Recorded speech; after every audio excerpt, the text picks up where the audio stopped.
नमस्कार, बहुत स्वागत है आपका सुप्रभात राजस्थान में। मैं हूं आपके साथ श्रुति श्रीवास्तव। नमस्कार, मैं हूं आपके साथ मनोराज सक्सेना। सुबह के 7 बजने को हैं और देखिए बुलेटिन में आधे घंटे तमाम वो खबरें आपको हम बताएंगे जो बनेगी आज की सुर्खियां। सबसे पहले बात कर लेते हैं मुख्यमंत्री भजनलाल शर्मा के दौरे की। दरअसल आज मुख्यमंत्री महाराष्ट्र के दौरे पर रहने वाले हैं। बीजेपी के पक्ष में जहां पर समर्थन जुटाएंगे, प्रवासी राजस्थानी सम्मेलन में शिरकत करेंगे मुख्यमंत्री। और आज बताते चले कि मुख्यमंत्री भजनलाल शर्मा तिरुपति एयरपोर्ट से पुणे के लिए रवाना होंगे। मुरलीधर किसान मोहोल के पक्ष में सम्मेलन में शामिल होंगे। साथ ही पुणे से औरंगाबाद भी जाएंगे। 6 बजे राव साहेब दादा राव पाटिल दानव के समर्थन में ये जनसभा होगी, जिस सम्मेलन में शिरकत करने के लिए मुख्यमंत्री भजनलाल शर्मा आज महाराष्ट्र के दौरे पर रहने वाले हैं। वहां पर प्रवासी राजस्थानियों से भी मुलाकात करेंगे। इसके पहले हमने 3 दिन के दिवसीय दौरे पर तेलंगाना में देखा, उसके पहले पश्चिम बंगाल में देखा, गुजरात में देखा और दिल्ली में 2 दिन के लिए जहां पर बीजेपी प्रत्याशी के पक्ष में वोट की अपील करते हुए नजर आए, प्रवासी राजस्थानियों से मिले। तो इस क्रम में अब सिलसिला आगे बढ़ते हुए महाराष्ट्र तक पहुंच गया है। मुख्यमंत्री भजनलाल शर्मा महाराष्ट्र के दौरे पर है। बीजेपी प्रत्याशी के पक्ष में जहां चुनावी सभा को साधेंगे तो वहीं प्रवासी राजस्थानियों से भी मुलाकात करेंगे।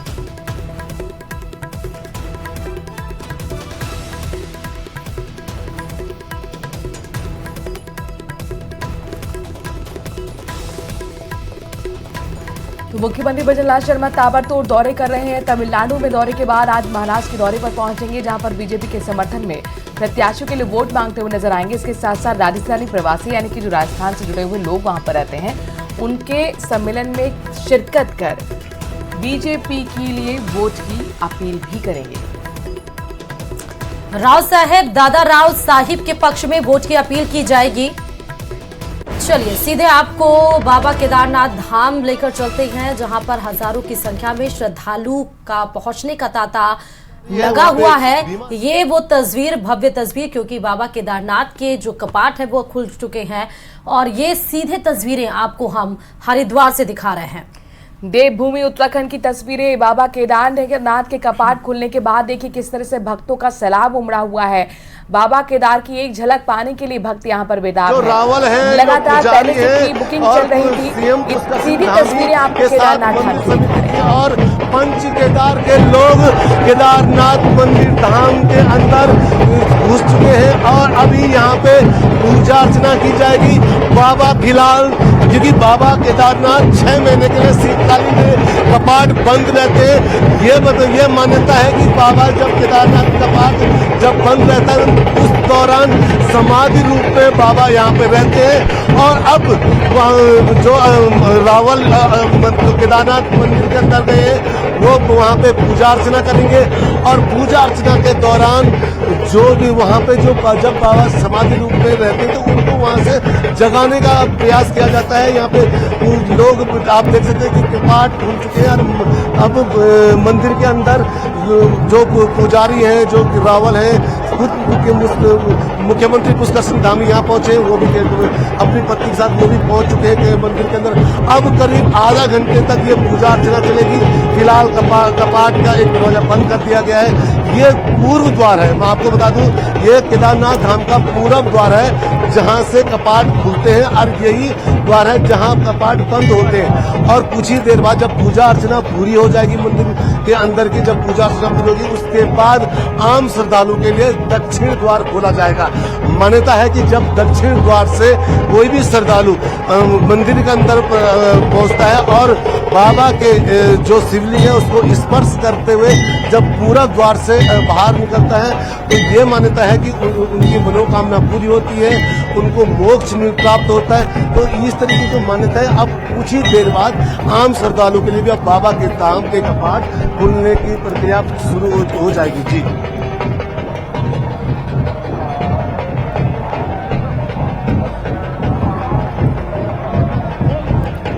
तो केदारनाथ गंगोत्री यमुनोत्री के आज कपाट खुल रहे हैं। कपाट खुलने की प्रक्रिया वैदिक मंत्रोच्चारण के साथ होती है। ये तस्वीर आपके सामने है, ये वही द्वार है जहां से कपाट खुलते हैं और यहीं पर जब कपाट बंद होने की प्रक्रिया होती है तो इसी से शुरू होते हैं। कुछ ही देर बाद पर आम जन के लिए भी दक्षिण द्वार खोल दिया जाएगा। लाइव आपको तस्वीरें दिखा रहे हैं, न्यूज 18 राजस्थान पर एक्सक्लूसिव तस्वीरें। और जब बाबा की डोली आई तो उस समय ये माना गया कि करीब करीब उस समय यहाँ पे जब सरकारी अमले सब में बातचीत हुई, उनका ये कहना था करीब 20 से 30 हजार लोग उस समय यहाँ पे खड़े थे। यानी कि आप लगा सकते हैं अभी भी श्रद्धालु का तांता लगातार पैदल यात्रा हो पाए, क्योंकि आज हेलीकॉप्टर सेवा आज नहीं चलती है, इसलिए जो श्रद्धालु वो अपने को पैदल यात्रा से आता है, वो घोड़े खच्चरों के जरिए आता है और पैदल यात्रा में पैदल जो यात्रा है उसमें लगातार श्रद्धालु का तांता बना है।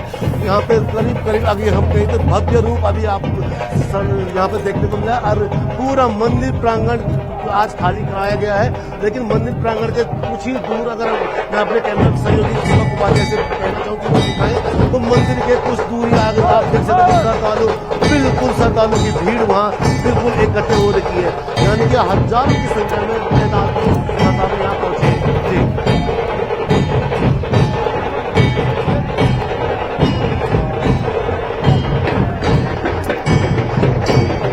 तो आपको ये एक्सक्लूसिव तस्वीरें न्यूज 18 राजस्थान सीधे दिखा रहा है। देवभूमि उत्तराखंड की तस्वीरें आप देख सकते हैं, जहां केदारनाथ के धाम कपाट आज खुल गए हैं। गंगोत्री, यमुनोत्री और केदारनाथ इन सब के कपाट अलग अलग समय बताया गया है। सारे कपाटों का और भक्तों का सैलाब जिस तरह आप देख रहे हैं उस तरह उत्साह भी देख रहे हैं।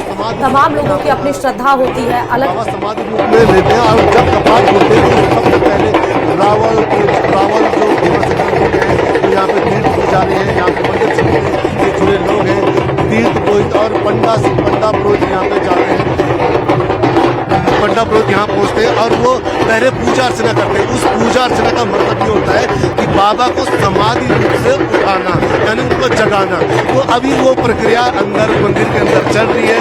उस प्रक्रिया जब वो पूरी हो जाएगी उसके बाद जब भीमा संकल्प में ये प्रक्रिया करीब 10 से 15 मिनट की बताई जाती है। 10 से 15 मिनट की प्रक्रिया होती है, पूजा अर्चना होती है। रुद्राभिषेक पूरे शिवलिंग रूपी जो बाबा केदार का यहाँ पे तो वहाँ पे रुद्राभिषेक किया जाता है। और उसके बाद जब ये पूजा अर्चना पूरी होती है तो उसके बाद ही दक्षिण द्वार यानी जो बाबा केदारनाथ धाम का तो सामने वाला द्वार है दक्षिण द्वार वो खुल जाता है। और उसे खोलने के बाद आम श्रद्धालु जो कि देर रात से यहाँ पे लाइनों में लगे हैं, करीब मैं आपको बता दूँ 2 से 2.5 लंबी लाइन अभी भी यहाँ पे देखने को मिल रही है। यहाँ पे लंबी कतारों में लोग देर रात से खड़े हैं और उनके लिए कपाट खुल जाते हैं, वो लोग आराम से दर्शन कर पाएंगे।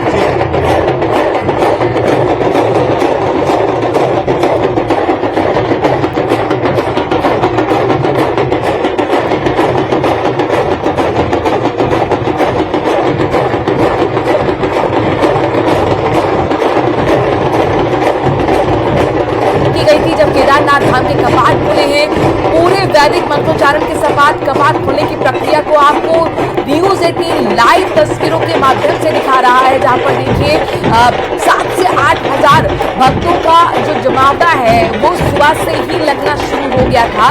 क्योंकि इसी आस के साथ बाबा के दर्शन के लिए लोग आते हैं कि ये शुभ घड़ी का वो इंतजार जो कर रहे थे, आज बाबा के दर्शन कर अपनी मनोकामना वो कर सके पूरी।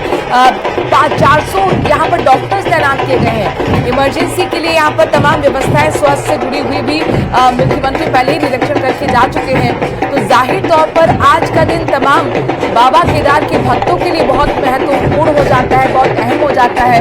ये देखिए किस तरीके से वहां पर जो वैदिक मंत्रोच्चारण हो रहा है और इसके साथ साथ जो म्यूजिकल इंस्ट्रूमेंट्स हैं उसको बजाते हुए, उस पर थिरकते हुए भक्त अपनी आस्था का परिचय दे रहे हैं। सीधी तस्वीरें आपको केदारनाथ धाम से दिखा रहे हैं। जैसे धुनची नृत्य होता है कि माँ दुर्गा को जगाने के लिए, उनके अंदर शक्ति का प्रवाह करने के लिए ढोल नगाड़े और धुनची पर लोग नृत्य करते हैं भक्त, वैसे ही बाबा केदारनाथ और जो यमुनोत्री धाम खुला हुआ है अभी ये सिर्फ शक्ति के प्रवाह के लिए ढोल नगाड़ों पर ये शक्ति और ऊर्जा का प्रवाह करने के लिए इतने जोर शोर से भक्त और वहां पर नगाड़े बजते हुए दिखाई पड़ रहे हैं। बताते चले क्योंकि 4 कपाट है तो श्रद्धालुओं के लिए केदारनाथ और यमुनोत्री धाम के दरवाजे सुबह 7 बजे खुले हैं और वहीं गंगोत्री मंदिर के जो कपाट है वो दोपहर 12:20 पर खुलेंगे और श्रद्धालुओं को थोड़ा इंतजार करना पड़ेगा बद्रीनाथ के कपाट खुलने के लिए, क्योंकि बद्रीनाथ धाम के कपाट रविवार को 12 मई को सुबह 6 बजे खोले जाएंगे। बद्रीनाथ केदारनाथ मंदिर कमेटी के जो मीडिया प्रभारी रहे हैं हरीश गौड़ ने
भगवान बुलाते हैं, जिसका बुलावा आता है वही पहुंच पाता है वहां तक। तो ये तमाम भक्त जिनका बुलावा नहीं आया है, जो अपने घर पर हैं, जो सुबह उठ चुके हैं, उनके लिए सीधे तस्वीरें हम केदारनाथ से दिखा रहे हैं। घर बैठे आप कहीं पर भी हो तो अपनी टीवी स्क्रीन के जरिए बाबा के दर्शन, भगवान के दर्शन आप कर सकते हैं।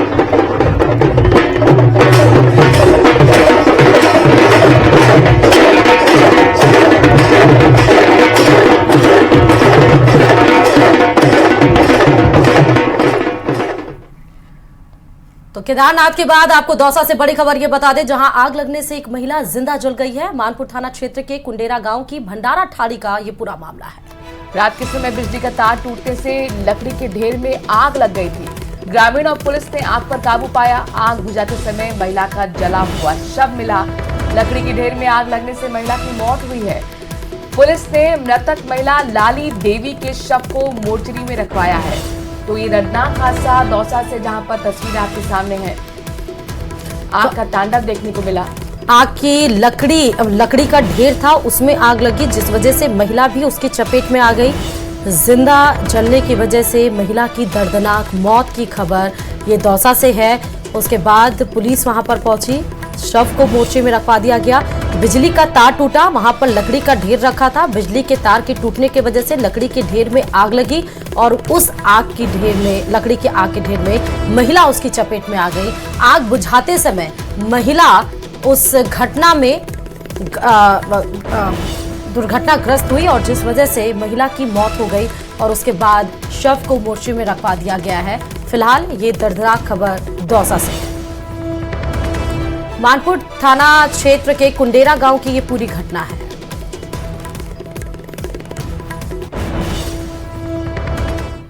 वहीं कोटा से भी आग का तांडव देखने को मिल रहा है। 2 दुकानों में भीषण आग लगने से हड़कंप मच गया। प्रेमनगर इलाके में तेजाजी के चौक के पास ये घटना है। अग्निशमन विभाग की 3 गाड़ियां मौके पर पहुंच चुकी हैं। देर रात तक आग बुझाने का प्रयास जारी रहा। कई घंटों की मशक्कत के बाद बताया जा रहा है कि आग पर फिलहाल काबू पा लिया गया है।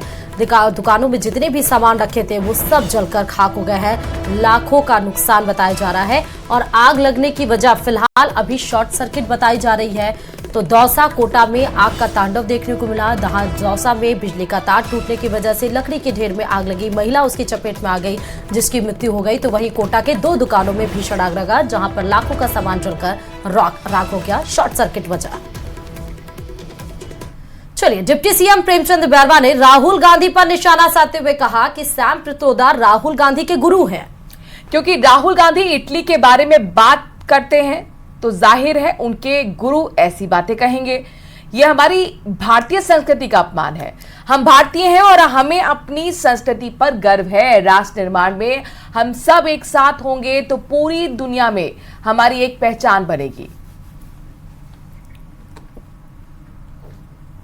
सैम पित्रोदा राहुल गांधी जी के गुरु हैं और जब राहुल गांधी जी ही इटली की बात करते हैं और हमारे इनके गुरु हैं, वो तो फिर ऐसी करेंगे ही करेंगे। जिस तरह के ये बयान दे रहे हैं हमारी भारतीयता की संस्कृति पे, इसकी मैं घोर निंदा करता हूं कि इस तरह के बयान हमारी लोगों पे फ्रांस या इटली से, अफ्रीका से, इस तरह के अगर हमारी तुलना उनसे करे तो ये हमारे भारतीय संस्कृति के लिए अपमान है।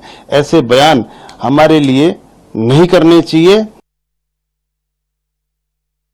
देश में आजादी के बाद से 1950 से 2015 के बीच हिंदुओं की आबादी में कमी आई है, जबकि मुस्लिम आबादी 9.84% से बढ़कर 14.09 हो गई है। और ईसाई आबादी की अगर हम बात करें तो उनकी हिस्सेदारी 2.24% है, उससे बढ़कर 2.36% हुई है। Economic advisory council to prime minister EAC PM की ओर से जारी की गई रिपोर्ट में यह जानकारी दी गई। रिपोर्ट के आते ही सियासी वार पलटवार भी शुरू हो गया। इसी पर देखिए रिपोर्ट।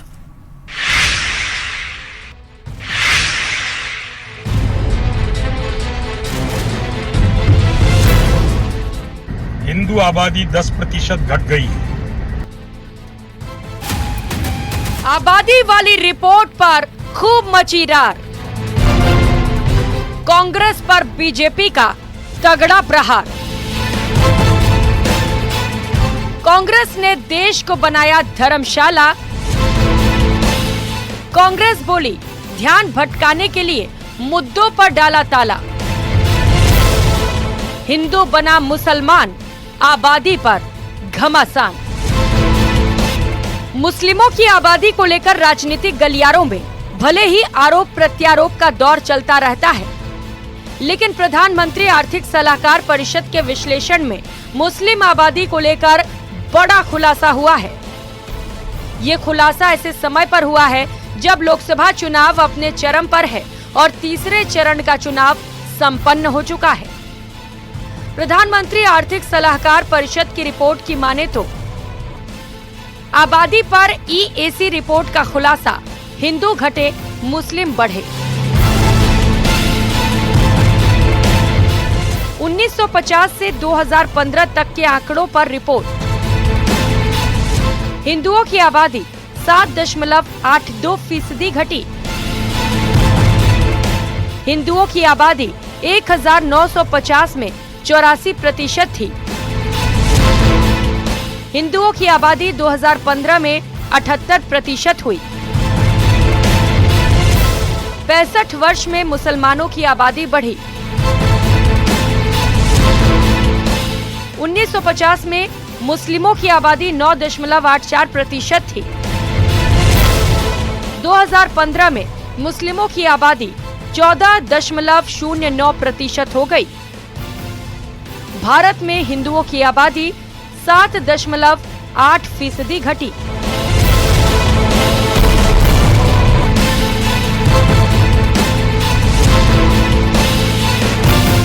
EAC की रिपोर्ट के आते ही सियासी बयानबाजी तेज हो गई। बीजेपी कांग्रेस पर हमलावर है। बीजेपी ने आंकड़ों पर चिंता जताई है। भारत में हिंदुओं की जनसंख्या कम हुई है, वह क्षेत्र भारत से अलग हो जाता है। अफगानिस्तान जो आज का है वो पहले सारा राज्य वहाँ पर था, वहाँ हिंदुओं की जनसंख्या कम हुई, वो अलग हो गया। पाकिस्तान था, वहाँ पर हिंदुओं की जनसंख्या ज़्यादा थी, तब तक वो हिंदुस्तान में रहा और वहाँ जनसंख्या कम हुई, वो पाकिस्तान बन गया। इसलिए भारत में जनसंख्या का संतुलन और जनसंख्या का नियंत्रण न केवल ये भौगोलिक बदलाव के लिए परंतु भारत के विकास के लिए भी अत्यंत आवश्यक है। उसके आरोप को महंगाई और बेरोजगारी जैसे असल मुद्दों से ध्यान हटाने की जुगत बता रही है। गहलोत सरकार में मंत्री रह चुके खाचरियावास कहते हैं कि बीजेपी ध्रुवीकरण कर जनाधार बढ़ाने का प्रयास कर रही है। मैं आपको गारंटी से कह रहा हूँ, ये चुनाव से प्रभावित आंकड़े हैं। भारतीय जनता पार्टी को ये बताना चाहिए कि 10 वर्ष में आपने हिंदुओं की भलाई के लिए क्या किया। बीजेपी ये चुनाव अपने कामों पर नहीं, हिंदू मुसलमान के मुद्दे पर लड़ना चाहती है। मुसलमानों का डर पैदा करके हिंदुओं के सारे वोट लेना चाहती है, लेकिन हिंदू को कुछ देना नहीं चाहती। ये देश जानता है यहाँ हिंदू मुसलमान का मुद्दा नहीं है, यहाँ बेरोजगारी का, महंगाई का, गरीबी का, बीजेपी के धोखे का मुद्दा है। राजस्थान विश्वविद्यालय के समाजशास्त्र विभाग के असिस्टेंट प्रोफेसर करुणाकर सिंह ने कहा है कि ये आंकड़े चिंताजनक हैं। वहीं मुस्लिम अलायंस के प्रदेश प्रभारी मोहसिन रशीद खान ने रिपोर्ट पर सवाल उठाए हैं। जैसा ये अभी रिपोर्ट जिस बारे में चर्चा हो रही है, इस रिपोर्ट में कहा गया है कि जो मेजॉरिटी मुस्लिम्स हैं वो मतलब उनकी ग्रोथ हो रही है और भारत में 43.8 2015 तक जो ग्रोथ हुई है वो 43.8% करीब है और जो हिंदुओं का डिक्लाइन हुआ है वो 7.8% के करीब है और हमारी मुस्लिम मेजॉरिटी जो नेबरिंग कंट्रीज में है वो भी काफी बढ़ी है। तो क्या ये चिंता का विषय? ये जो आंकड़े आए हैं प्रधानमंत्री की एडवाइजरी काउंसिल, ये जो आंकड़े आए हैं ये एक तरीके से इस मुल्क में एक अफरा तफरी मचाने की कोशिश है और पेश भी इस तरीके से किया जा रहा है जैसे कोई मुसलमानों की तादाद बेइंतहा 40% बढ़ गई हो और हिंदुओं की बेचारों की तादाद 8% घट गई हो। तो ये एक गलत तरीके से माहौल पेश बनाने का एक कोशिश है। रिपोर्ट के बाद बीजेपी देश में तत्काल जनसंख्या नियंत्रण कानून और समान नागरिकता संहिता लाने की मांग कर रही है, जिसे विपक्ष बीजेपी की हार की बौखलाहट बता रहा है। अब जब 4 चरण के मतदान बाकी हैं, तब आबादी वाली रिपोर्ट के बहाने देश का सियासी पारा उफान चढ़ने की उम्मीद है।